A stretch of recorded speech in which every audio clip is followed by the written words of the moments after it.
Welcome to all of you, there we go, thank you, who have made the distant travel from the East Coast to the far West Coast of the United States in order to be with us. My name is David Neff, class of 1969, Parsons College. Our committee has worked long and hard to bring you together here, and so we'd like to move through the program and do it as efficiently as we can. And since Dr. Tree, our marshal, is here, we want to start on time and keep things moving. We want to be here to remember, recognize, and reward Parsons College excellence. We had a dream, we had a plan, and now it's time to give thanks as we bring folks back to the community so they can be rewarded for their efforts.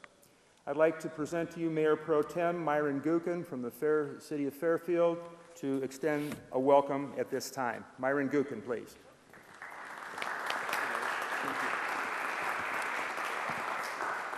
Good morning, everyone. It's a real privilege to be here today, an honor to be here today, and to welcome you folks back to the city of Fairfield for this great ceremony. As some of you were perhaps struggling to get out of bed and get to those early morning classes at Parsons, I was growing up about a block south of the campus at 607 North Main.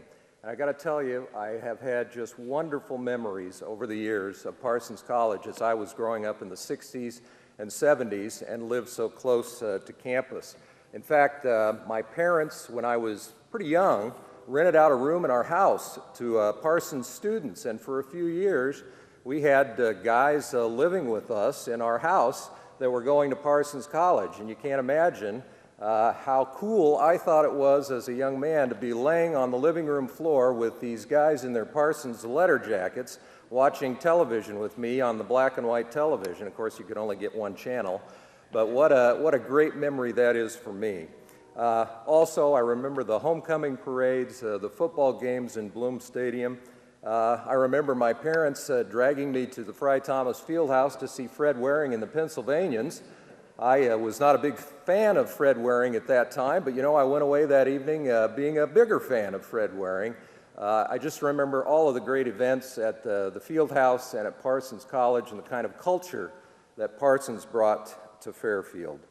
Those were great years for me. I have a lot of great memories of Parsons College, but of course my memories pale in comparison to yours. I was just a kid growing up down the street as you were there getting your college educations and making a lot of memories and friends for a lifetime.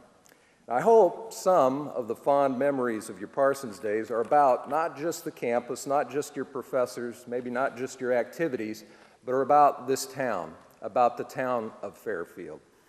You may have graduated from Parsons and left Fairfield many years ago, and many things have changed, but one thing has stayed the same, besides Lee Gobble, wherever he may be, and that is the spirit of this community.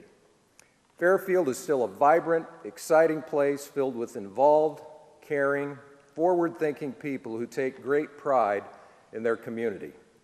We remain forever proud of the legacy of Parsons College and the accomplishments of everyone that attended Parsons and considered Fairfield to be home, even if it was just for a few short years in their lives. And we're especially proud of the remarkable accomplishments of those we're about to honor here today. We think, we hope, that Fairfield will always hold a special place in your heart, as you hold a special place in our hearts. On behalf of the City of Fairfield, congratulations and welcome home, friends.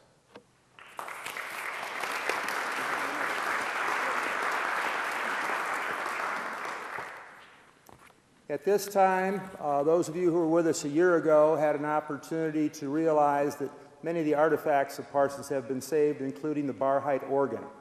And if you will look up, you can see illuminated on both your left and right side, the pipes are being installed. And at this time, I'd like to have an annual update from John Connett. This is a gentleman who has volunteered his time. He dismantled the organ piece by piece before Bar Height Chapel was raised. He inventoried them, they had them stored. and now they are being reinstalled in this Stephen Sondheim Theater. And Mr. John Conant will give us a brief update at this time. You actually get to see part of what his workings are here. So, John Conant.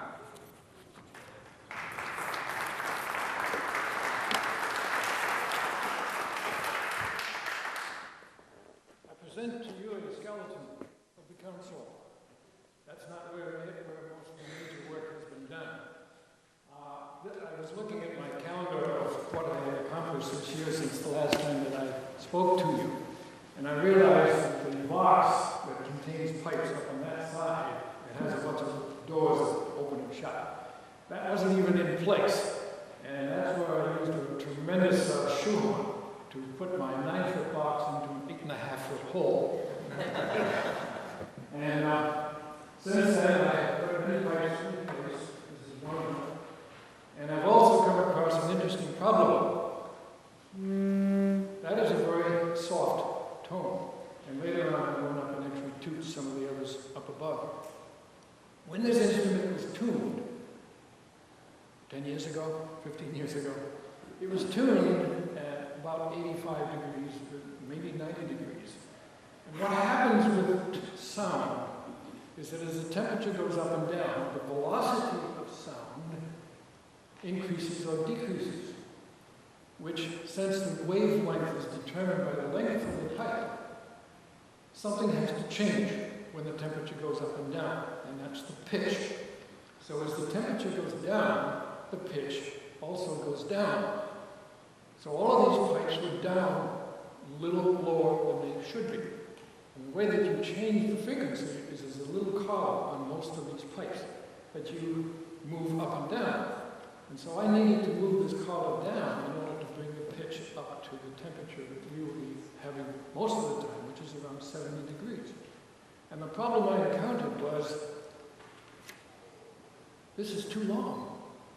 And I had to go back in and actually cut off the tops of many of these pipes before I go on.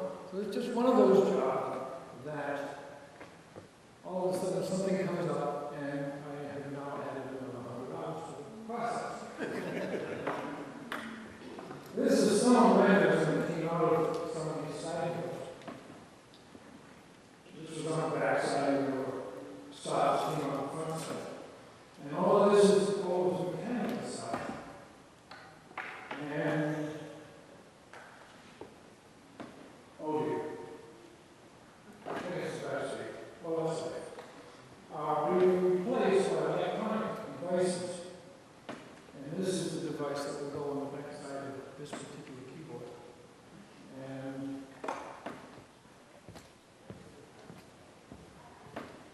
did I? Okay, I didn't do homework. I have one of the displays that will eventually end up in the main board here with the new towers on that. In the back is massive wires, and I haven't got the components, the computer components that will eventually be in the console. They have not been shipped, but they are ready to be shipped. And after adding some 500 wires to this and 500 wires to the accessories that are up in the lofts, we will be able to actually play a tone. I will now go upstairs and attempt to give you a show. A sonic show. This is a labor of love. John has not received one dime in compensation. In fact, he is dipped into some of his own funds in order to make this happen. He's just a passion that he has. Besides this, he has repaired the clock on the steeple at the Jefferson County Courthouse that no one else seemed to understand the workings, and he has put that together. This is his retirement project. He's here Monday through Friday, usually for 2 hours in the morning, takes an hour or two break, and then he comes back in the afternoon. It's a passion, and he's doing a wonderful job of bringing this instrument back to life for all to enjoy. He said he had to climb a catwalk, so we'll listen closely here as he comes back. While we're waiting for John, you may have noticed as you came in at the register. Oh, are you ready, John?